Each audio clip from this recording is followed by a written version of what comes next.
Assalamualaikum. I am Shaila. Hope you are well. I am going to take your management of multinational. In our last class, we have discussed about expatriate compensation, and we have left a topic which is types of compensation plans. Today, we will discuss about types of compensation plans. What types of compensation plans an expatriate can get? There are basically most common approach of expatriate pay is the balance sheet approach. অর্থাৎ balance sheet approach হচ্ছে এক্সপাট্রিয়েটদেরকে compensation করা সবচেয়ে বেশি প্রচলিত একটা নিয়ম। এখন balance sheet অ্যাপ্রোচটা আসলে কি এটা আমরা একটু দেখি। The balance sheet approach aims to develop a salary structure that equalizes purchasing power across countries, so expatriates have the same living standard in their foreign posting that they had at home, no matter which country they are transferred to for their assignment. অর্থাৎ balance sheet approach হচ্ছে এমন একটা salary structure develop করা যেখানে ওই employee বা ওই এক্সপাট্রিয়েটের purchasing পাওয়ারটা তার হোম কান্ট্রিতে যেরকম ছিল, যে কান্ট্রিতে সে কাজ করছে সেম কান্ট্রিতেও তার পারচেসিং পাওয়ারটা সেম প্যাটার্নে থাকবে। হোম কান্ট্রিতে সে যে লিভিং স্ট্যান্ডার্ডে ছিল অন্য একটা কান্ট্রিতে কাজ করতে এসেও তার সেম লিভিং স্ট্যান্ডার্ড থাকবে। কস্টের তারতম্যটা যেমনই হোক, কস্ট বা লিভিং স্ট্যান্ডার্ডের কস্টের ডিফারেন্সটা যেমনই হোক, সেই সেম কস্ট দিয়ে কোম্পানি তার সেম স্ট্যান্ডার্ডটা মেনটেন করবে। এটাকে বলা হচ্ছে ব্যালেন্স শিট অ্যাপ্রোচ। অর্থাৎ আমার লিভিং স্ট্যান্ডার্ড হোম কান্ট্রিতে বেশি ছিল নাকি সে যে দেশে কাজ করছে ওই দেশে বেশি, সেটা দেখার বিষয় না।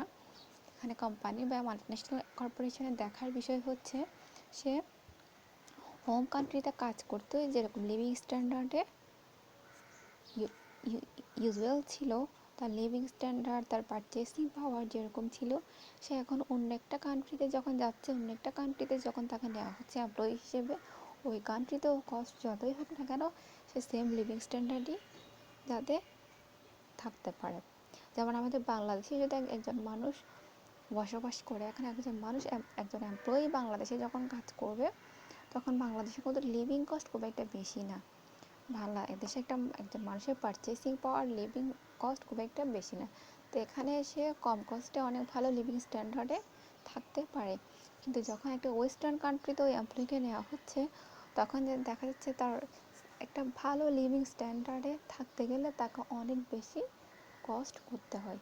এখন কোম্পানির সেই সেম এক্সপেন্সই তাকে দিতে হবে, অর্থাৎ সেই সেম অ্যামাউন্টই তাকে একটা স্যালারি হিসেবে দিতে হবে যাতে সে সেম লিভিং স্ট্যান্ডার্ড ওখানে মেনটেন করতে পারে। এটাকে বলা হচ্ছে ব্যালেন্স শিট অ্যাপ্রোচ। এখন দেখি there are 3 common methods of implementing a balance sheet. একটা ব্যালেন্স শিট কম্পেনসেশন প্ল্যানকে ইমপ্লিমেন্ট করার জন্য 3টা কমন মেথড আছে। ফার্স্ট ওয়ান হচ্ছে the home based method, next one হচ্ছে the headquarter based method, and last one হচ্ছে host based method. Home based মেথডটা কি? First one, home based method.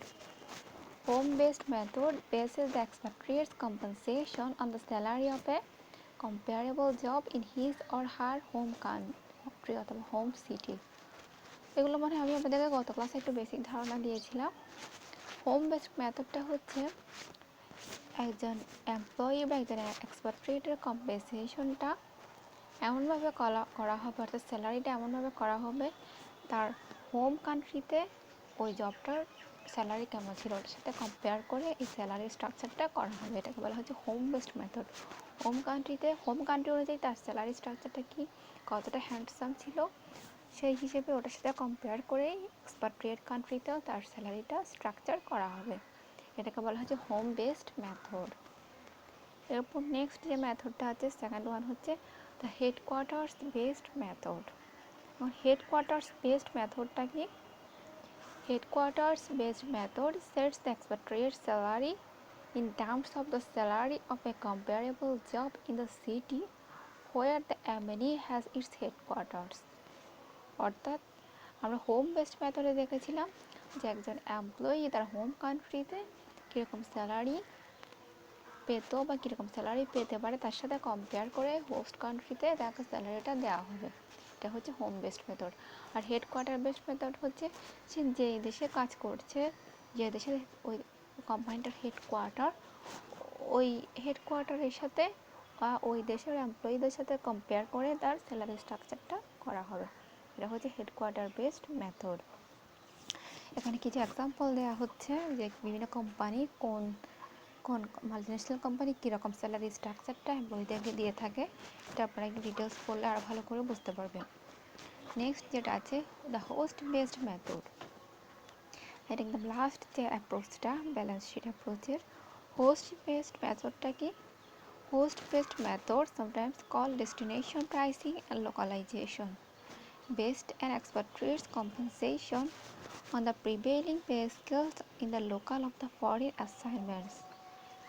Basically, an expatriate starts with salary equivalent to that of a local national with similar responsibilities and then adds whatever foreign service premiums, extraordinary allowances, home country benefits and taxation compensations were negotiated. Host based মেথডে হচ্ছে একজন এমপ্লয়িকে বা একজন এক্সপাট্রিয়েটকে প্রথমে তার local structure অনুযায়ী স্যালারিটা দেওয়া হবে। তার স্যালারিটা আসবে লোকাল স্ট্রাকচার অনুযায়ী। সে লোকালি কাজ করলে বা লোকালি ওই তার দেশে কাজ করলে কী পরিমাণ স্যালারি পেত ওরকমই একটা স্যালারি স্ট্রাকচার তাকে দেওয়া হবে, কিন্তু এর সাথে এক্সট্রা করে কি অ্যাড হবে, সে যে ফরেন কান্ট্রিতে কাজ করছে ওই কান্ট্রিতে তার লিভিং কস্ট, এই যে এখানে দেওয়া আছে এই ফরেন কান্ট্রিতে তার লিভিং কস্টটা কেমন, তার foreign service premium, home country benefits, extraordinary allowance, taxation compensation, এই জিনিসগুলো অ্যাড করে একটা স্ট্রাকচার করা হবে। অর্থাৎ তার বেসিক স্যালারিটা থাকবে হোম কান্ট্রির মতোই, কিন্তু তাকে কিছু এক্সট্রা ফেসিলিটি দেওয়া হবে যেগুলো হোস্ট কান্ট্রির উপর বেস করে দেওয়া হবে। এটা হচ্ছে হোস্ট বেসড মেথড। এই মোটামুটি এই তিনটাই হচ্ছে একজন এক্সপাট্রিয়েট কম্পেনসেশন প্ল্যানের ব্যালেন্স শিট মেথড। এরপর আমরা যে নেক্সট টপিকে কি অ্যাসপেক্টস অফ এক্সপাট্রিয়েট কম্পেনসেশন। একজন এক্সপাট্রিয়েটের কম্পেনসেশনের কী কী এক্সপেক্টগুলো থাকে এখানে দেওয়া আছে।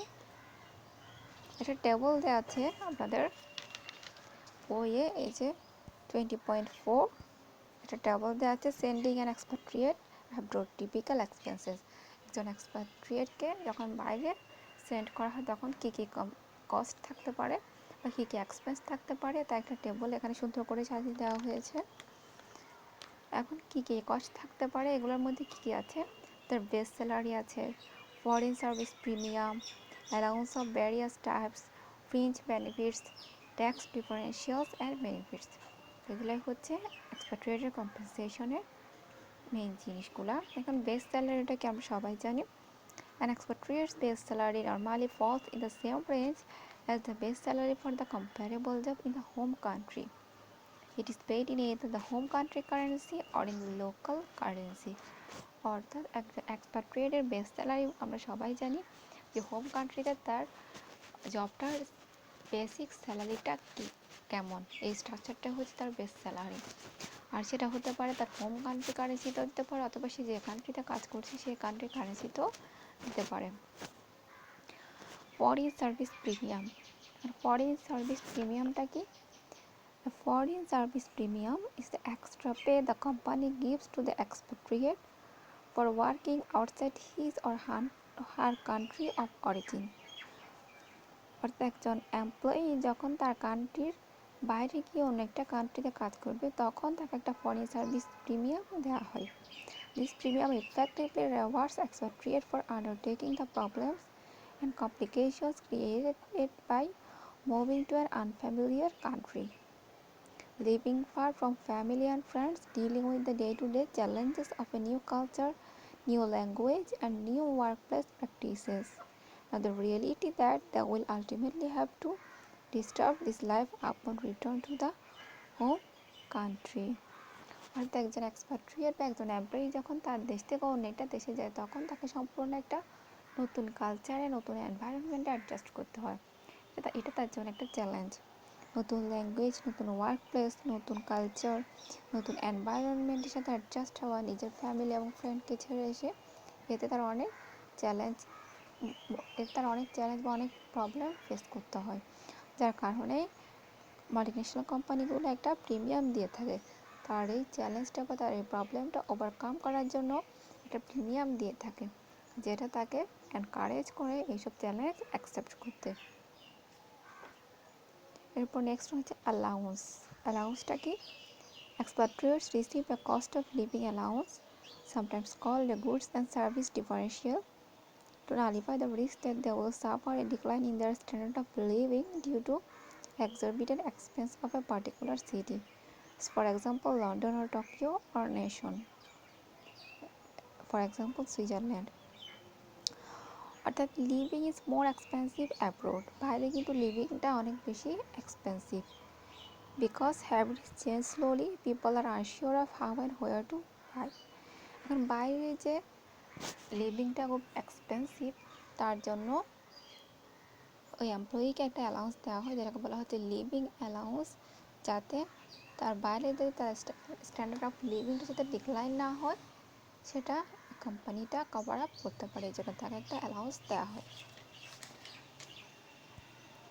এই যে এখানে আর একটু ডিটেলস দেওয়া আছে, এগুলো আপনারা পড়ে নেবেন। এরপর আসি আমরা ফ্রিঞ্জ বেনিফিটসটা কি? Firms typically provide expatriates the same level of medical and retirement benefits abroad that they receive at home rather than those customarily granted in the host country. অর্থাৎ একজন এমপ্লয়িকে যখন বাইরে নিয়ে যাওয়া হয় তখন সে তার হোম কান্ট্রিতে যেরকম মেডিকেল বা যেরকম রিটায়ারমেন্ট বেনিফিট পেত, ঠিক সেম লেভেলের বেনিফিট যাতে বাইরের একটা কান্ট্রিও তাকে দেয়, সেজন্য এই বেনিফিটও প্রসেসটাকে বলা হচ্ছে, বেনিফিটটাকে বলা হচ্ছে ফ্রিঞ্জ বেনিফিট। অর্থাৎ যে সেম লেভেলের বেনিফিট সে তার হোম কান্ট্রিতে পেত মেডিকেল এবং রিটায়ারমেন্টের জন্য, সে ঠিক একইভাবে একটা হোস্ট কান্ট্রিতেও পাবে। এটা হচ্ছে ফ্রিঞ্জ বেনিফিটস। এরপরে হচ্ছে ট্যাক্স ডিফারেন্সিয়ালসটা কি? The ultimate objective of expatriate compensation adjustment is to ensure that expatriates after-tax income and presumably their job motivation will not suffer because of the cost created by foreign assignment. আচ্ছা, বাইরের দেশে কিন্তু ট্যাক্সটা অনেক বেশি হয়।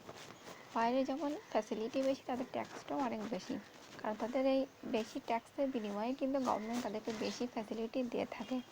তাই বাইরে যখন একটা এমপ্লয়িকে নিয়ে যাওয়া হবে তখন তার ইনকামের অনেকটা পোর্শনই কিন্তু তাকে ট্যাক্স হিসেবে দিতে হবে। তো একটা কোম্পানিকে তখন মাল্টিন্যাশনাল কোম্পানিকে এই জিনিসটাও বিবেচনা করতে হয় যে ট্যাক্সটা ডিডাক্ট করার পর, ট্যাক্সটা বাদ দেওয়ার পর তার স্যালারি কেমন থাকছে, ওই দেশের ট্যাক্স কীরকম, ওই ট্যাক্সের সাথে কম্পেয়ার করে অ্যাডজাস্ট করে তাকে স্যালারিটা স্ট্রাকচার করা হয়। এটা হচ্ছে tax differentials benefit. Complications post by nationality ডিফারেন্সের কারণে কী কী কমপ্লিকেশন থাকতে পারে, এখানে অনেক ডিটেলস বলা আছে, এগুলো আপনারা পড়ে নেবেন। এক্সপাট্রিয়েট repatriation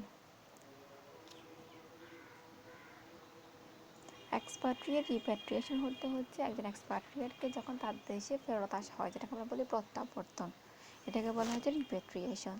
returning home from a foreign assignment is fraud with difficulties. অর্থাৎ একজন এমপ্লয়িকে যখন বাইরের দেশে নিয়ে যাওয়া হয় এবং যখন দেখা যায় সে ওই দেশের এনভায়রনমেন্টের সাথে, ওই দেশের কালচারের সাথে বা ওয়ার্ক এনভায়রনমেন্টের সাথে অ্যাডজাস্ট করতে পারছে না, তখন সে নিজ দেশে ফিরে আসে আর তখন অনেক ডিফিকাল্টিস তাকে ফেস করতে হয়, এটাকে বলা হচ্ছে এক্সপাট্রিয়েট রিপ্যাট্রিয়েশন। এক্সপাট্রিয়েট রিপ্যাট্রিয়েশনটা অনেক কারণে হতে পারে, ফাইন্যান্সিয়াল কারণে হতে পারে, ওয়ার্ক এনভায়রনমেন্টের কারণে হতে পারে, তখন সোশ্যাল এনভায়রনমেন্টের কারণেও হতে পারে। ম্যানেজিং রিপ্যাট্রিয়েশন, এই রিপ্যাট্রিয়েশনটা কীভাবে ম্যানেজ করা যায়? সেটা সম্পর্কে একটু ডিটেলস বলা আছে এখানে। দ্য ইন্টারন্যাশনাল লেবার রিলেশনস, এগুলো আপনারা একটু পড়ে নেবেন, এখানে বুঝিয়ে বলার একটু পড়লে আপনারা বুঝতে পারবেন। আমাদের এই চ্যাপ্টারটা মোটামুটি শেষ। নেক্সট ক্লাসে আমরা আরেকটা নতুন চ্যাপ্টার নিয়ে আলোচনা করব। সবাই ভালো থাকবেন, সুস্থ থাকবেন, stay safe, stay home. Thank you.